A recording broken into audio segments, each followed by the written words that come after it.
మా latest videos కోసం మా ఈ తెలుగు న్యూస్ ఛానల్ సబ్స్క్రైబ్ చేసి గంట సింబల్ యాక్టివేట్ చేసుకోండి.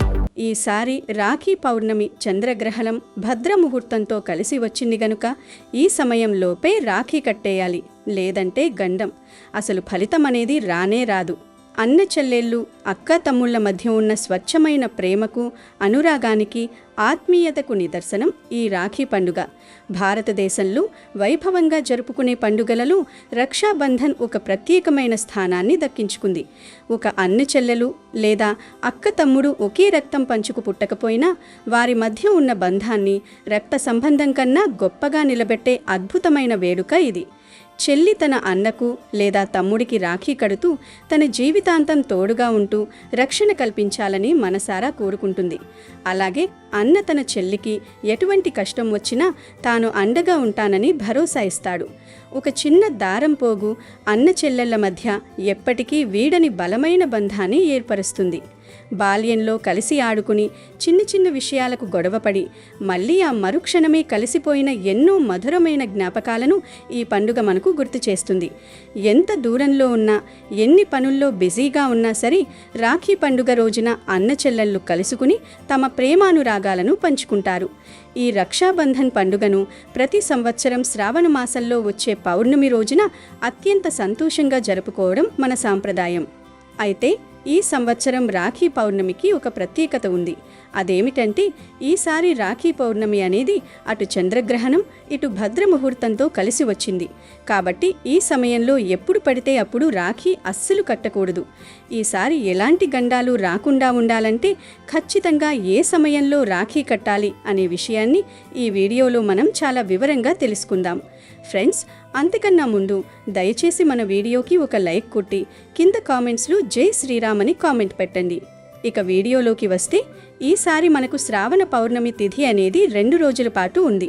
ఈసారి శ్రావణ పౌర్ణమి ఆగస్టు 27వ తేదీ గురువారం ఉదయం 9:08 ప్రారంభమై ఆగస్టు 28వ తేదీ శుక్రవారం ఉదయం 9:48 వరకు ఉంటుంది. మామూలుగా అయితే ఏ రోజైతే రాత్రిపూట పౌర్ణమి తిథి ఉంటుందో ఆ రోజునే పండుగ జరుపుకోవాలి. కాబట్టి మనం 27వ తేదీనే రాఖీ పౌర్ణమిని జరుపుకోవాలి. కానీ ఇక్కడే మనకు ఒక పెద్ద సమస్య వచ్చి పడింది. అదేమిటంటే ఆగస్టు 27వ తేదీన భద్ర ముహూర్తం ఉంది. అది కూడా కొద్దిసేపు కాదు, ఆ రోజంతా అనగా ఉదయం 9:08 నుండి మొదలుపెట్టి రాత్రి 9:32 వరకు ఈ భద్ర ముహూర్తం నిర్విరామంగా కొనసాగుతూనే ఉంది. జ్యోతిష్య శాస్త్రం ప్రకారం భద్ర ముహూర్తం అనేది శుభకార్యాలకు, ముఖ్యంగా రాఖీ కట్టే కార్యక్రమానికి అత్యంత అశుభకరమైన సమయం. శుభకార్యాలు భద్రా ముహూర్తంలో చేస్తే అశుభం కలుగుతుందని బ్రహ్మదేవుడు శాపం పెట్టాడు. భద్రా ముహూర్తంలోనే రావణుడికి అతని సోదరి రాఖీ కట్టడం వల్ల లంకాధిపతి నాశనమయ్యాడు. అందుకే ఈ భద్రా ముహూర్తంలో ఏ శుభకార్యం చెయ్యరు. భద్రా ముహూర్తంలో రాఖీ కట్టడం నిషిద్ధమేమిటి, అసలు ఎవరు ఈ భద్రామాత అని చాలామందికి సందేహం రావచ్చు. మన హిందూ పురాణాల ప్రకారం సూర్యదేవుడి కుమార్తె భద్రామాత. ఈవిడ ఛాయాదేవికి జన్మించింది. అంటే శనిదేవుడికి ఈ భద్రామాత సోదరి. ఈమె ఆకారం చాలా భయంకరంగా ఉంటుంది. ఈమె అత్యంత నల్లగా పొడవైన జుట్టుతో అత్యంత పొడవైన దంతాలతో ఉంటుంది. ఈమె శనిదేవుడి సోదరి. శని స్వభావం కఠినంగా ఉంటుంది. అలాగే భద్రామాత కూడా స్వభావరీత్యా కఠినంగా ఉంటుంది. వీరి స్వభావాన్ని నియంత్రించేందుకు బ్రహ్మ తన పంచాంగంలో విష్టీకరణానికి స్థానం కల్పించాడు. ఒకసారి భద్రామాత సమస్త ప్రపంచాన్ని తన స్వరూపంగా మార్చుకునేందుకు ప్రయత్నించింది. అందరి పనులను అడ్డుకోవటం ప్రారంభించింది. ఇది గమనించిన బ్రహ్మదేవుడు తనకు పరిస్థితులను వివరించి 7వ కరణ విష్టిగా కరణాల్లో చోటు కల్పించాడు. భద్రామాత 3 లోకాల్లో ఉంటారని చెప్తారు. తాను నిత్యం 3 లోకాల్లో సంచరిస్తూ ఉంటుంది. భద్ర ఎక్కడ ఉంటే అక్కడ శుభకార్యాలనేవి అస్సలు జరగవు. అందుకే భద్రాకాలంలో శుభకార్యాలను వాయిదా వేస్తారు. ఎందుకంటే ఆ సమయంలో ఏం చేసినా ఫలితం వ్యతిరేకంగా వస్తుంది. ఈసారి ఆగస్టు 27ను ఈ భద్రామాత భూలోకంలో ఉంటుంది గనుక చెప్పుకున్న టైంలో పొరపాటున కూడా రాఖీ కట్టకూడదు. కాబట్టి ఈ భద్రా ముహూర్తంలో పొరపాటున కూడా రాఖీ కట్టకూడదు. ఎవరైనా సరే ఏమీ కాదులే అని భద్రాకాలంలో రాఖీ కడితే అది కట్టిన సోదరికి మరియు దాన్ని కట్టించుకున్న సోదరుడికి కూడా తీవ్రమైన గండాలు ఏర్పడతాయని, ఊహించని కష్టాల పాలవుతారని, మన ధర్మశాస్త్రాలలో చాలా స్పష్టంగా వివరించబడింది. అందుకే మీరు ఎట్టి పరిస్థితుల్లోనూ పొరపాటున కూడా 27వ తేదీన ఈ భద్రా ముహూర్తం ఉన్న సమయంలో రాఖీ అస్సలు కట్టకూడదు. పోనీ భద్రా ముహూర్తం ముగిసిన తర్వాత మిగిలిన పౌర్ణమి తిథిలో రాఖీ కట్టుకోవచ్చు కదా అని మీకు సందేహం రావచ్చు. అంటే 27వ తేదీ రాత్రి 9:32 తర్వాత నుండి 28వ తేదీ ఉదయం 9:48 వరకు పౌర్ణమి ఉంటుంది కదా, అప్పుడు కట్టొచ్చా అని అడిగితే ఖచ్చితంగా కట్టుకోవచ్చు. కానీ రాత్రి సమయంలో రాఖీ కట్టడం అనేది అంత శుభకరం కాదు. మన సాంప్రదాయం ప్రకారం పగటిపూట, అందున సూర్యోదయ సమయంలో జరుపుకునే పండుగలే పవిత్రమైనవి. రాత్రివేళ అది భోజనాలు చేసి పడుకునే సమయంలో రాఖీ కట్టడం వల్ల సానుకూల ఫలితాలు రావు. కాబట్టి ఆ రోజు అంటే ఆగస్టు 27 గురువారం రాత్రిని కూడా రాఖీ కట్టకుండా వదిలేయటం చాలా మంచిది.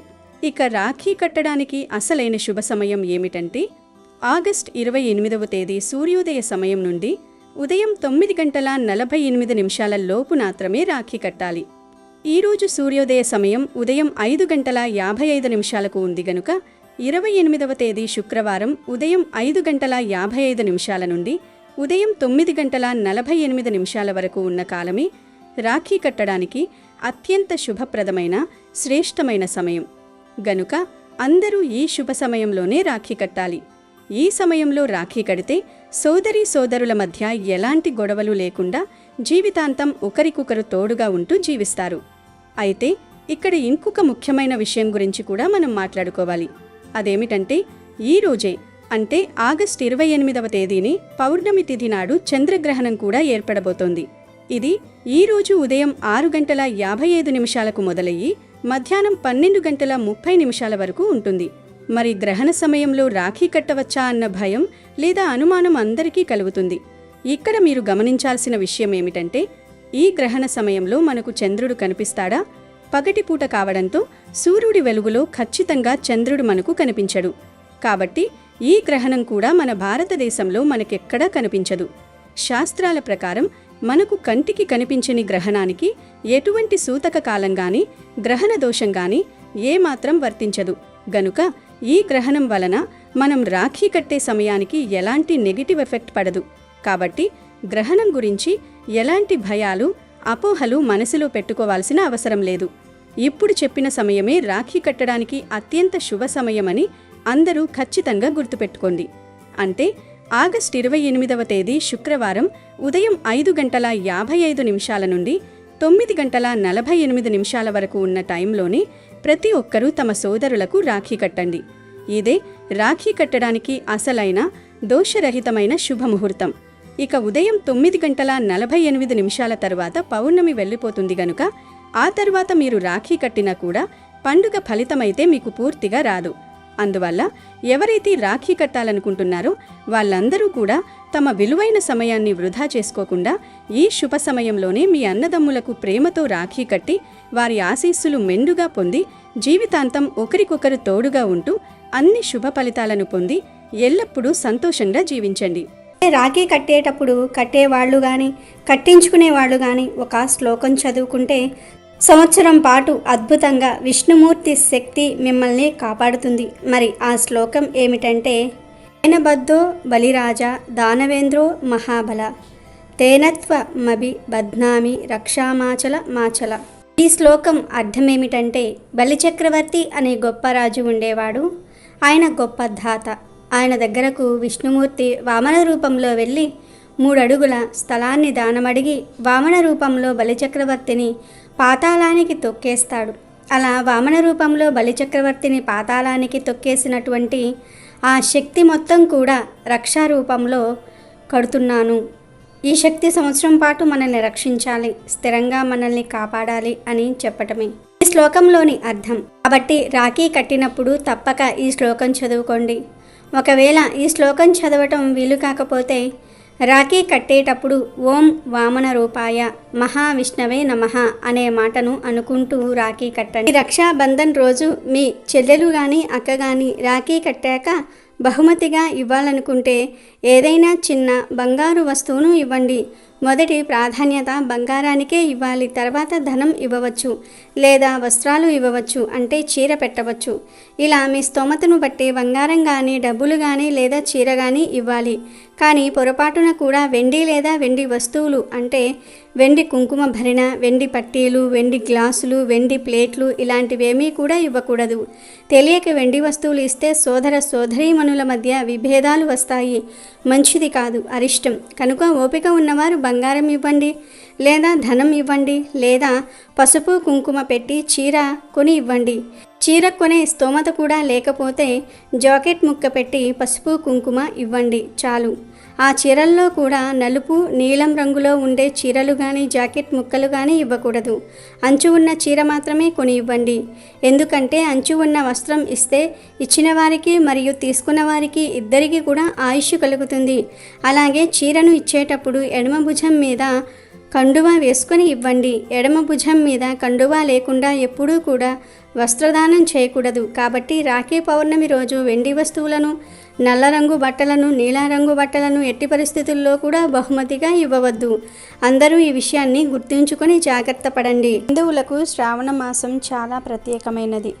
అత్యంత శుభప్రదంగా భావించే ఈ నెల ఆధ్యాత్మిక కార్యక్రమాలు, వివాహాది శుభకార్యాలతో ఎంతో సందడిగా ఉంటుంది. శ్రావణ మాసమంతా పవిత్రమైనదిగా భావించినప్పటికీ ఆ నెలలో వచ్చే పౌర్ణమిని మాత్రం మరింత గొప్పదిగా భావిస్తారు. ఆ రోజు ఆలయాలకు వెళ్ళి అమ్మవారిని దర్శించి సకల సౌభాగ్యాలు ప్రసాదించాలని కోరుకుంటారు. శ్రావణ పౌర్ణమి రోజే హయగ్రీవ జయంతిని కూడా జరుపుకుంటారు. శ్రావణ పౌర్ణమిని జంధ్యాల పౌర్ణమి అని కూడా అంటారు. అన్నా చెల్లెళ్ల అనుబంధానికి ప్రతీకగా నిలిచే రాఖీ పండుగను కూడా శ్రావణ పౌర్ణమి రోజే జరుపుకుంటూ ఉంటారు. రాఖీ అంటే రక్షాబంధనం, అన్నా చెల్లెళ్ల ప్రేమ బంధం. శ్రావణ పౌర్ణమి నాడు జరుపుకునే రాఖీ పండుగ సోదర ప్రేమకు సంకేతం. ఈరోజు అక్క లేదా చెల్లెలు సోదరుని చేతికి రాఖీ కట్టి 10 కాలాల పాటు చల్లగా ఉండాలని మనసారా కోరుకుంటుంది. తమ సుఖాన్ని, సంతోషాన్ని కోరుకునే సోదరిపై సహజంగానే అన్నదమ్ములకు ఆత్మీయత బలపడుతుంది. ఆమెను జీవితాంతం రక్షించడానికి, కంటికి రెప్పలా కాపాడడానికి సిద్ధంగా ఉంటారు. సోదర సోదరీమణులు అత్యంత పవిత్రంగా వారి బాంధవ్యం కలకాలం నిలవాలని జరుపుకునే పండుగ రాఖీ పౌర్ణమి. అన్నకు చెల్లి అండగా, చెల్లికి అన్న తోడుగా జీవితాంతం ఉంటామని భరోసా ఇచ్చే పండుగ. అన్నా చెల్లెళ్ళు, అక్కా తమ్ముళ్ళ మధ్య ప్రేమానురాగాలకు ప్రతీకగా జరుపుకునే పండుగనే రాఖీ పండుగ అని పిలుస్తారు. రాఖీ పౌర్ణమిని బలేవా అని కూడా పిలుస్తారు. బలేవా అంటే బలిరాజు భక్తి అని అర్థం. దీని వెనుక ఒక కథ కూడా ఉంటుంది. ఆ కథ ప్రకారం బలి చక్రవర్తి విష్ణు భక్తుడు. తన అపరిమిత భక్తితో ఒకసారి బలి చక్రవర్తి విష్ణుమూర్తిని తన వద్దే ఉంచుకున్నాడు. దాంతో వైకుంఠం వెలవెలపోయింది. లక్ష్మీదేవి బాగా ఆలోచించి రాఖీ పౌర్ణమి రోజున బలి చక్రవర్తికి రాఖీ కట్టింది.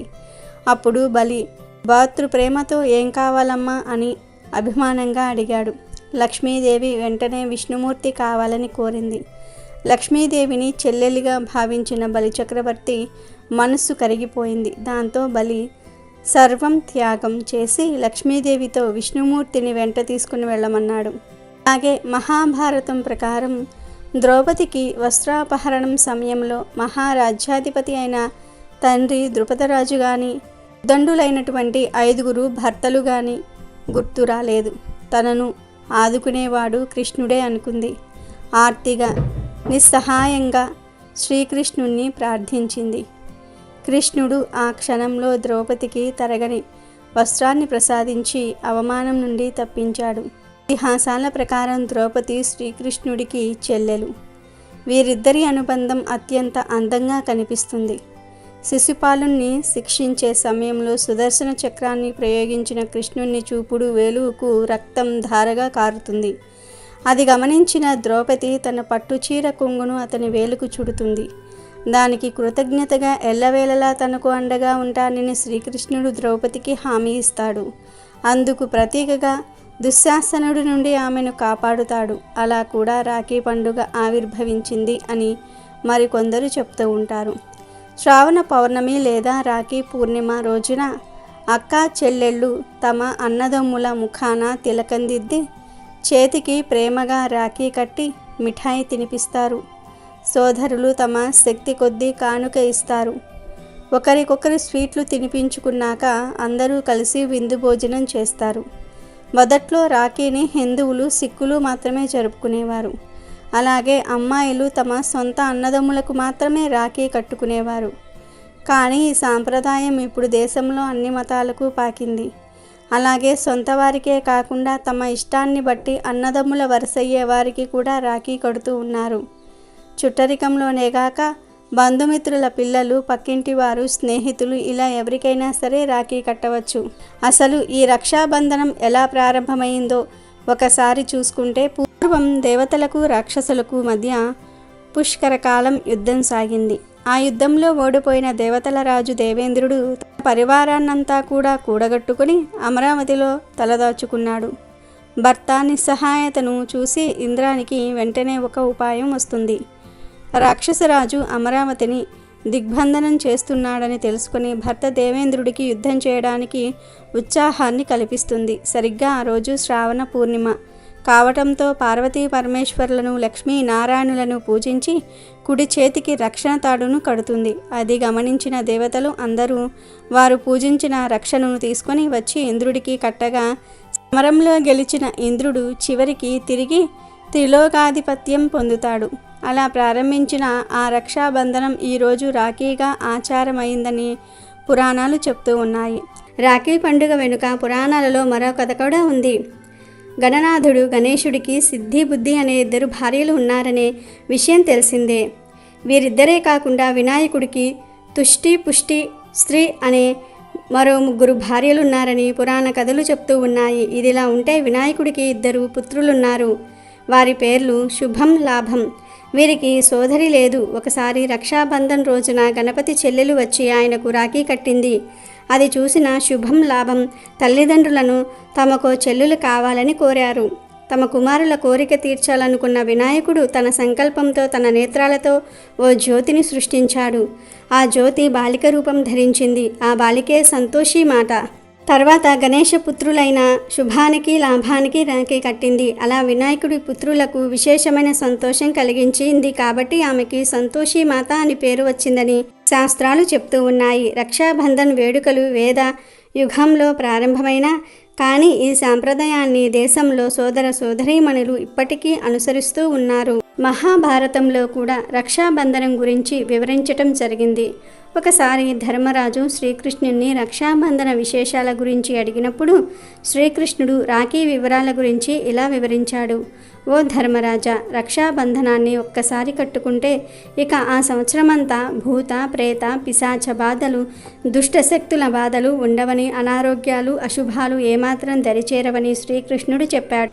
శ్రావణ పౌర్ణమి రోజే హయగ్రీవ జయంతిని కూడా జరుపుకుంటారు. యుగ యుగాలలో లోక పాలనకై, ధర్మ సంస్థాపనకై విష్ణువు అనేక అవతారాలను దాల్చాడు. వాటిల్లో హయగ్రీవ అవతారం ఒకటి. పూర్వం హయగ్రీవుడు అనే రాక్షసుడు ఉండేవాడు. గుర్రం తలను కలిగిన హయగ్రీవుడు బ్రహ్మదేవుడి గురించి కఠోర తపస్సు చేశాడు. తన ఆకారంతో ఉన్న వారి చేతిలో మాత్రమే తనకు మరణం సంభవించేలాగా వరాన్ని పొందాడు. ఆ వర గర్వంతో హయగ్రీవుడు సాధు సత్పురుషులను హింసించసాగాడు. దీంతో దేవతలంతా ఆది దంపతులను శరణు వేడారు. యోగ నిద్రలో ఉన్న విష్ణువును మేలుకొల్పితే ఆయనే హయగ్రీవుని సంహరిస్తాడని పార్వతీదేవి వారితో చెప్పింది. మహావిష్ణువు తన విల్లు చివరి భాగాన్ని గడ్డం కింద పెట్టుకుని నిద్రిస్తున్నాడు. ఆయనను మేల్కొల్పటం కోసం శివుడు చేత పురుగుగా మారి వింటితాడును తెంపాడు. వింటితాడు తెగిన కారణంగా విల్లు పైకి దన్నటంతో శ్రీ మహావిష్ణువు తల శరీరం నుంచి వేరైపోయింది. ఆయన ఉద్దేశాన్ని అర్థం చేసుకున్న ఆది దంపతులు గుర్రం తలను తెచ్చి శ్రీ మహావిష్ణువు దేహానికి అమర్చారు. వారితో సహా దేవాది దేవతలు తమ జ్ఞానాన్ని, శక్తి సామర్థ్యాలను గుర్రం తలగల శ్రీ మహావిష్ణువుకు ధారపోశారు. ఈ కారణంగానే హయగ్రీవ స్వామి విద్యలకు అధిపతిగా, జ్ఞాన ప్రదాతగా పూజలు అందుకుంటున్నాడు. తర్వాత ఆ హయగ్రీవ అవతారం ఎత్తిన విష్ణువు రాక్షసుణ్ణి అంతం చేశాడు. తన అవతార కార్యాన్ని నెరవేర్చిన స్వామి లక్ష్మీ సమేతుడై దేవతలకు దర్శనమిస్తాడు. స్వామివారు ఈ అవతారాన్ని ధరించిన రోజు శ్రావణ పౌర్ణమి కనుక ఈ రోజున లక్ష్మీ సమేత శ్రీ హయగ్రీవ స్వామిని పూజించటం వలన విద్యా విజ్ఞానము లభిస్తాయని పురాణాలు చెప్తూ ఉన్నాయి. ఇక ఈరోజు మీ పిల్లల చేత ఈ మంత్రాన్ని 11 సార్లు జపింపచేస్తే వారి మెదడు చురుకుగా మారుతుంది. కొంతమంది పిల్లలకు చదివింది గుర్తు ఉండదు. అటువంటి వారు తప్పకుండా ఈ మంత్రం పఠించాలి. మరి ఆ మంత్రం ఏమిటి అంటే, జ్ఞానానందమయం దేవం నిర్మల స్ఫటికాకృతం ఆధారం సర్వ విద్యానాం హయగ్రీవ ముమాస్మహే. కనుక ఈరోజు పెద్దలు పిల్లలు అందరూ కూడా ఈ మంత్రాన్ని 11 సార్లు జపించండి. జ్ఞానం వృద్ధి చెందుతుంది. హయగ్రీవునికి తెలుపు రంగు పూలు, యాలకులతో చేసిన మాల, గుగ్గిళ్ళ నైవేద్యం చాలా ప్రీతి అని చెప్తారు. అన్నీ మనం చేయగలిగినవి, మనకు అందుబాటులో ఉండేవే కాబట్టి హయగ్రీవ జయంతి రోజు ఆయన్ను అర్చించి ఆయన అనుగ్రహాన్ని పొందే ప్రయత్నం చేయాలి. ఈ శ్రావణ పౌర్ణమిని జంధ్యాల పౌర్ణమి అని కూడా అంటారు. యజ్ఞోపవీత ధారణకు యోగ్యత గల ప్రతివారు శ్రావణ పౌర్ణమి నాడు విధిగా నూతన యజ్ఞోపవీతాన్ని ధరించాలి. ఎందుకంటే యజ్ఞోపవీతం గల ప్రతివారు నిత్య కర్మానుష్ఠాన యోగ్యత కోసం ప్రతినిత్యము సంధ్యావందనం చేసి తీరాలి. కానీ ఏదో ఒక కారణంగా ఏదో ఒక సందర్భంలో తెలుసో తెలియకో ఈ నియమానికి భంగం కలిగే అవకాశం ఉంటుంది. ఒకవేళ అదే జరిగితే ధరించిన యజ్ఞోపవీతం శక్తిహీనమైపోతుంది. అటువంటి పరిస్థితుల్లో నూతన యజ్ఞోపవీతాన్ని ధరించాలి. ఇలాంటి పొరపాట్లను సరిదిద్దడానికే శ్రావణ పౌర్ణమి నాడు నూతన యజ్ఞోపవీతాన్ని ధరించాలనే నియమాన్ని మన పూర్వీకులు ఓ ఆచారంగా ఏర్పాటు చేశారు. యజ్ఞోపవీతం ధరించే వారంతా శ్రావణ పౌర్ణమి రోజున నూతన యజ్ఞోపవీత ధారణ చేసి జప అర్చనాదులను నిర్వహిస్తూ ఉంటారు. యజ్ఞోపవీతము అనే పదము యజ్ఞము ఉపవీతము అనే 2 పదాల కలయిక వల్ల ఏర్పడింది. యజ్ఞము అంటే యాగము, ఉపవీతము అంటే దారము అనే అర్థాలు ఉన్నాయి. యజ్ఞోపవీతము అంటే యాగ కర్మ చేత పునీతమైన దారము అని అర్థం. యజ్ఞోపవీతం సాక్షాత్తు గాయత్రీదేవికి ప్రతీక. పరమ పవిత్రమైన యజ్ఞోపవీత ధారణ వల్ల జ్ఞాన అభివృద్ధి కలుగుతుందని, యజ్ఞం ఆచరించిన ఫలితం కలుగుతుందని వేదోక్తి. యజ్ఞ పవీతాన్నే జంధ్యమని, బ్రహ్మసూత్రమని పిలుస్తారు. అమెజాన్లో బెస్ట్ డిస్కౌంట్స్ కోసం వీడియో డిస్క్రిప్షన్లో లింకు ఉంది, చూడండి. అలాగే మా టెలిగ్రామ్ ఛానల్ సబ్స్క్రైబ్ చేసుకోండి.